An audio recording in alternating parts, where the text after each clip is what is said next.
Bora falar de futebol, bora falar do finalista da Copa Libertadores da América, bora falar do Palmeiras, que empatou com o Atlético Mineiro e Abel Ferreira calou muitos críticos.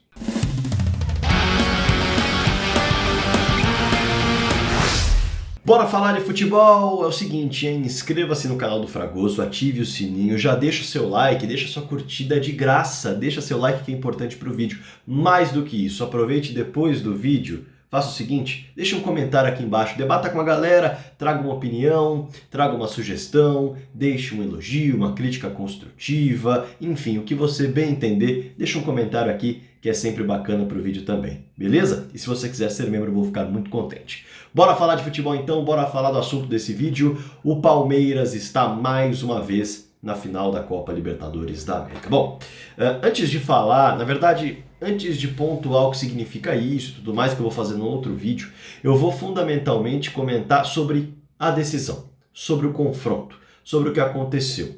A análise da primeira partida, você já assistiu, aliás, repercutiu muito. Quem não assistiu ainda pode acompanhar, vou deixar aqui como sugestão, da análise do primeiro jogo, do 0-0 e da estratégia do Abel que deu certo. E no segundo jogo, a estratégia do Abel deu certo de novo. Mas espera aí, Fragoso. O Palmeiras classificou com 2 empates.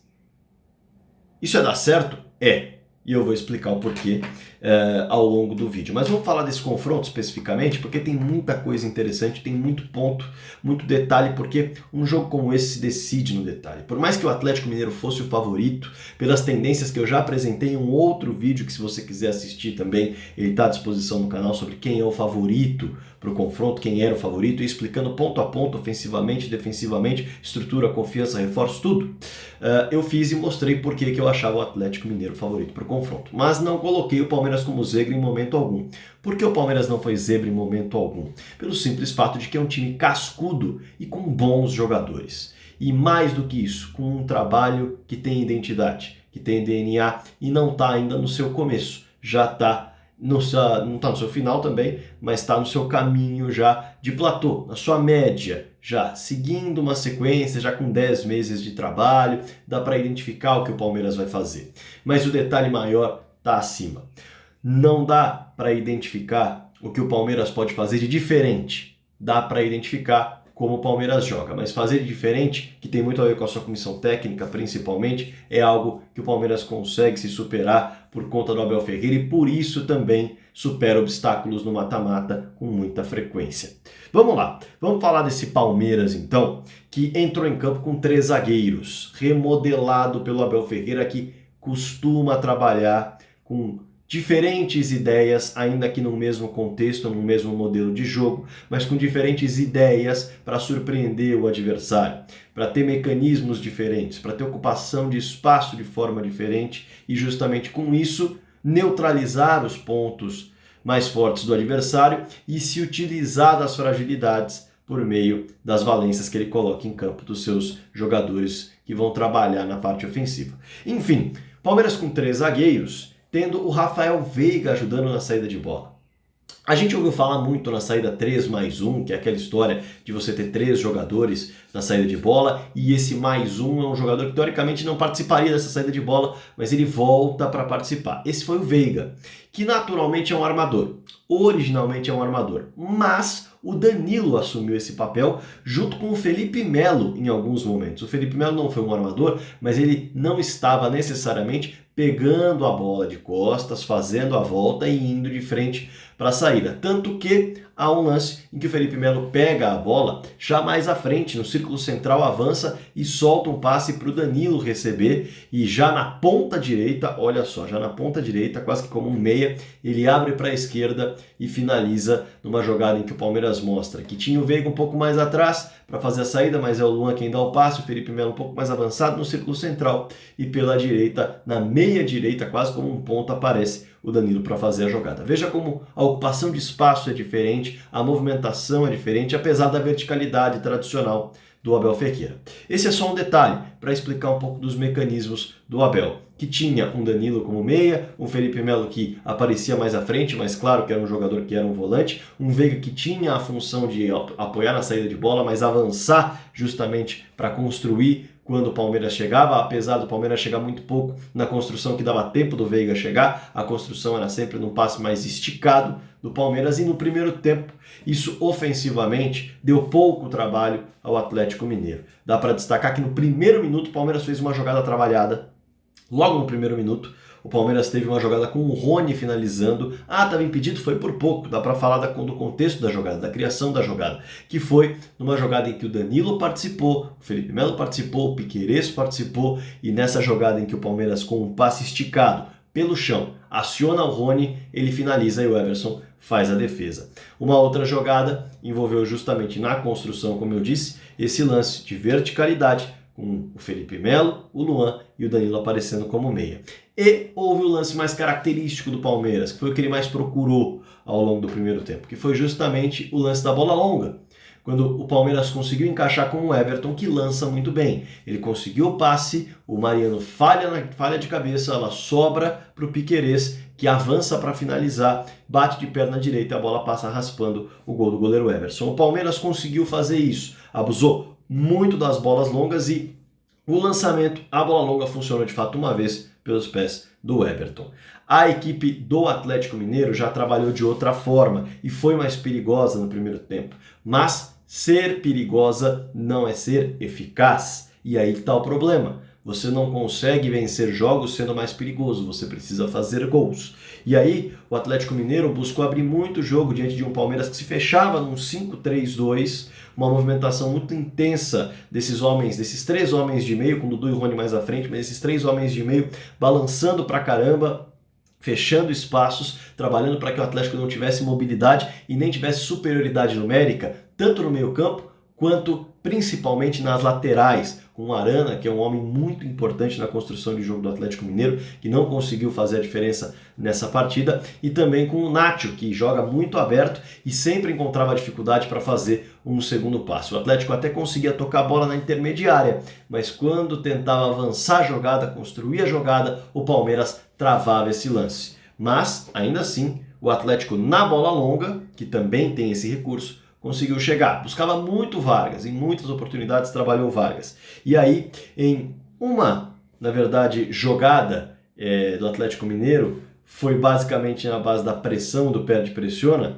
A equipe não conseguiu chegar na bola longa, via o Vargas, a bola passando, mas ela chegava dentro da área, só que o Atlético não conseguia finalizar. Finalizou mesmo em duas ocasiões, quando o Vargas consegue interceptar um passe muito infeliz do Luan.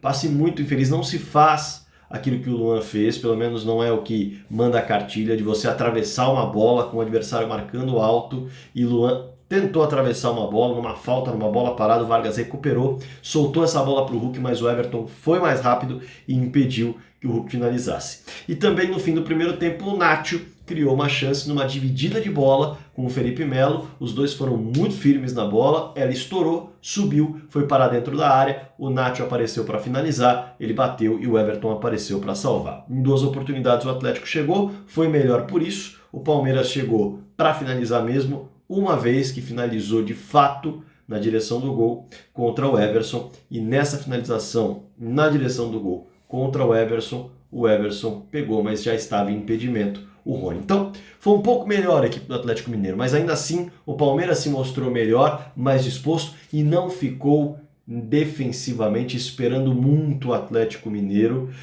Chegou a subir a marcação em alguns momentos com o Dudu, com o Rony, com o Veiga, para atrapalhar de fato o meio-campo, o Jair e o Alan. Então não foi um time que observou muito, foi um time que fechou bem. Apesar de que o time do Allianz Parque também fechou muito bem, mas o objetivo não era necessariamente fechar tão alto quanto fechou em alguns momentos no primeiro tempo.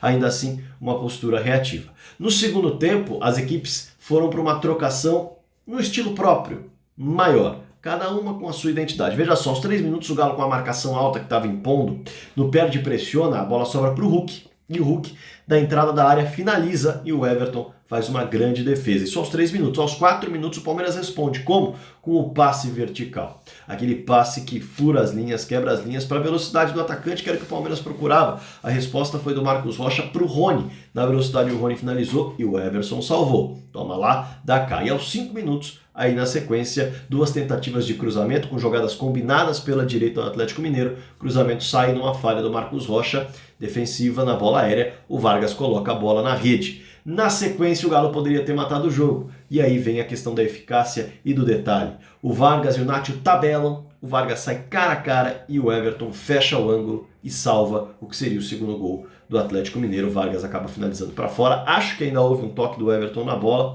No momento do lance, houve tiro de meta. Mas o Everton salvou o que poderia ser um momento em que o Atlético mataria as esperanças do Palmeiras logo no começo do segundo tempo com 2-0. No fim das contas, aos 16 minutos, tem um vacilo do Natan, o Rony finaliza cara a cara com o Everson e o Everson salva. Veja só, trocação, o Atlético com 1-0. E aí vem o ponto fundamental de uma alteração que mexe com o psicológico. Veja só, o Palmeiras de Abel Ferreira é um time de mentalidade. E o Abel Ferreira percebeu, na minha concepção, não é informação, é concepção, que o Rony não estava com o mental firme naquele momento mais. O Rony, que já havia desperdiçado uma chance no primeiro minuto de jogo cara a cara com o Everson, perdeu o duelo individual.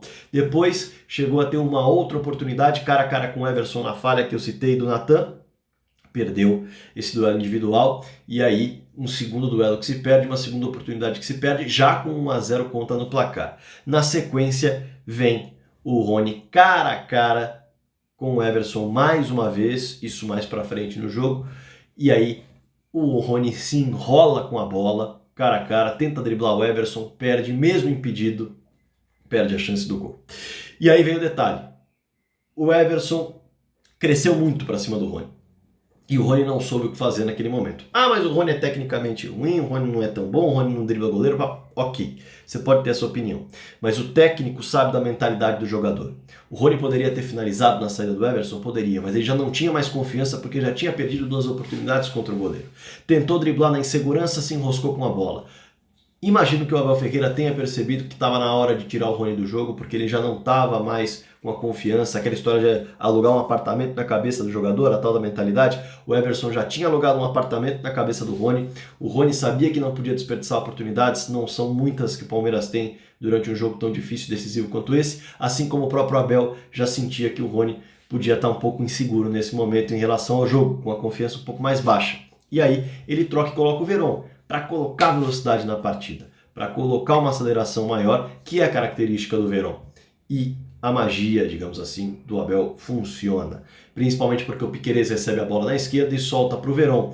Vem um outro detalhe fundamental desse jogo. O detalhe do cartão amarelo.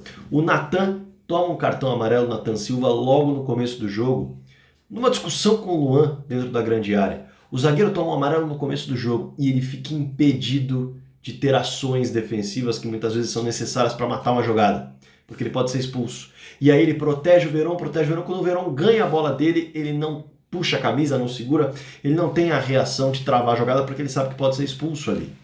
E o jogador fica um pouco mais inseguro. E aí o Veron consegue fazer a jogada e colocar para o Dudu, colocar a bola na rede.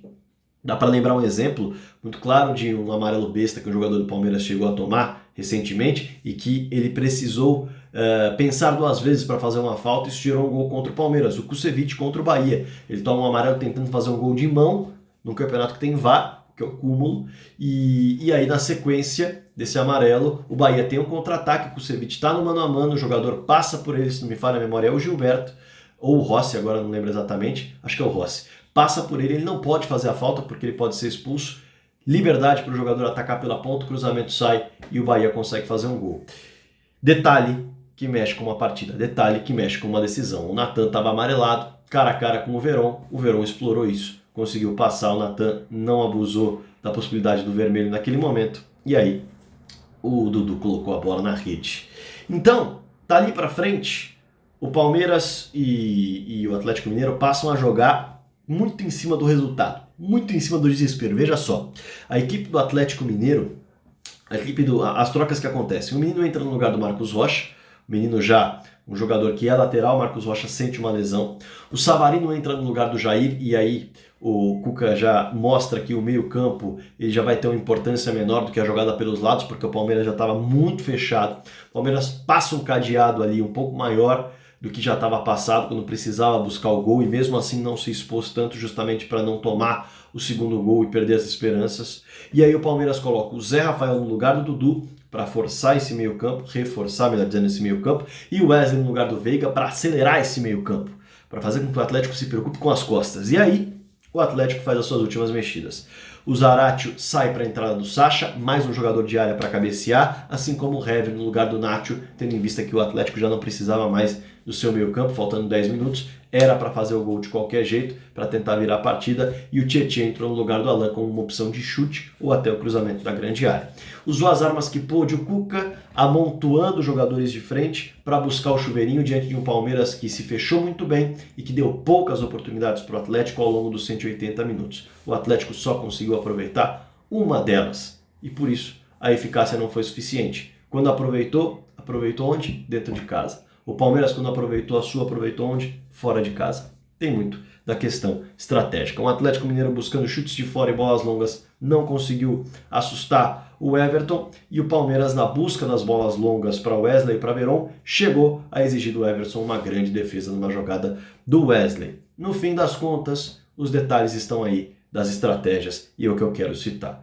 O perigo de você tomar um amarelo besta numa decisão do Natan mexeu com o lance decisivo da partida. No gol se complicou e o Atlético foi eliminado. Gol fora de casa, outro ponto importante que eu quero destacar, a estratégia do gol fora. O Palmeiras se utilizou da estratégia do regulamento. O Palmeiras soube jogar com o regulamento embaixo do braço. Isso não significa covardia, não significa medo, significa inteligência. Observar o que você pode tirar de vantagem de um regulamento de uma competição. E o Palmeiras enxergou jogar fora de casa a segunda partida como uma vantagem. Enxergou na segunda partida o seu gol valer mais como uma vantagem. E se utilizou justamente disso. No primeiro jogo, visivelmente, o Palmeiras quis marcar. O Palmeiras quis sair com baliza zero. O Palmeiras quis sair sem sofrer gols dentro da sua casa, para fazer com que cada gol seu valesse mais. E olha só, o Atlético Mineiro estava marcando gols a 14 jogos seguidos antes da partida contra o Palmeiras no Allianz Parque. É uma missão difícil segurar o ataque do Atlético Mineiro, todo mundo sabe. E o Palmeiras conseguiu segurar. E foi para uma missão mais difícil também no Mineirão. Teve de cumprir duas missões difíceis. A segunda missão era vazar o Atlético Mineiro no Mineirão. O Atlético não era vazado no Mineirão há 8 partidas. O Palmeiras foi lá e vazou o Atlético no Mineirão. E fez o Everson trabalhar. Então, a estratégia foi muito bem executada. Tanto na ida quanto na volta. E é isso que faz a diferença. O Abel é muito Mourinho. O Abel fala de Mourinho sempre que pode. O Abel é da escola portuguesa que cresceu vendo o Mourinho ser muito vitorioso. E claro que o Mourinho hoje pode não viver uma grande fase da sua carreira, há algum tempo, é bem verdade, mas é muito vitorioso. Por onde passou, conquistou títulos, e não foram títulos pequenos. Foram títulos grandes, enfrentando verdadeiros desafios. E ele conseguiu. E o Abel sabe do que pode fazer. O Abel sabe que o futebol não se decide somente com elenco, se decide com estratégia, não se decide somente com gols, se decide com vislumbrar como armar o momento de se fazer um gol que vai valer mais. E foi isso que o Abel fez. O Abel observou o momento em que o gol dele valeria mais e que o gol do Atlético valeria menos. E quando o gol do Atlético valeria mais, ele preferiu se defender, para não dar essa possibilidade, essa vantagem ao Atlético. Mexeu com o psicológico do Atlético e conseguiu uma vitória muito boa, uma classificação muito boa, apesar de não ter vencido nenhum jogo, uma vitória em cima do Atlético em termos de classificação, muito importante diante de um elenco favorito. O Atlético Mineiro era o favorito pela tendência, pelos reforços e pelo futebol que vem apresentando. No fim das contas, conquistar, vencer, tem a ver com convicção e boa execução de uma ideia. Não tem a ver com um estilo específico de jogo. E o Abel chega à sua segunda final consecutiva de Copa Libertadores da América com a convicção que tinha. Se antes muito se falava de que o Palmeiras havia chegado na final por sorte em 2020, agora ficou difícil sustentar essa tese. O Palmeiras, no caminho que teve para chegar à final, para alcançar a final, tirou um time absolutamente favorito em tudo que entra num duelo de 180 minutos. No momento, muito melhor do que o próprio Palmeiras. Então, é isso. No detalhe. O detalhe está justamente na convicção, está justamente na execução da estratégia, no executar do gesto técnico ao executar da ocupação de espaço. E o Palmeiras foi muito bem nesse sentido. Melhor do que o Atlético Mineiro dentro do regulamento. Não venceu o Atlético Mineiro, mas também não perdeu. Com a diferença de que se utilizou do regulamento e fez gol onde era mais importante fazer. Claro, é possível discordar do Abel, é possível dizer que a estratégia é arriscada, mas sobre isso eu vou falar, como eu disse, em um outro vídeo. Esse vídeo era para analisar esse confronto, e no confronto o Palmeiras correu o risco que achou necessário, pagou para ver aquilo que teria de encontrar contra o Galo, jogando de forma absolutamente defensiva dentro do seu campo para não levar gols e jogando, se expondo mais diante do Atlético Mineiro dentro da casa do Galo, em busca de um gol para pressionar o mental e o psicológico do Atlético, e a estratégia de Abel Ferreira funcionou. É claro que eu quero o seu comentário aqui embaixo, eu vou falar, como eu disse em um outro vídeo, sobre Abel Ferreira, sobre os conceitos, sobre as ideias, sobre a passagem, mas o importante agora é encerrar esse vídeo para não ficar muito longo, que a galera reclama. Deixa o seu like, o seu dislike, esqueci de falar no último vídeo, se você quiser deixar um dislike, fique à vontade. O seu comentário aqui embaixo é fundamental e, evidentemente, deixe o seu joinha, a sua curtida aqui embaixo também, tá bom? É muito importante para o canal. Inscreva-se no canal do Fragoso, ative o sininho e se você quiser ser membro, eu vou ficar muito contente. Bora falar de futebol!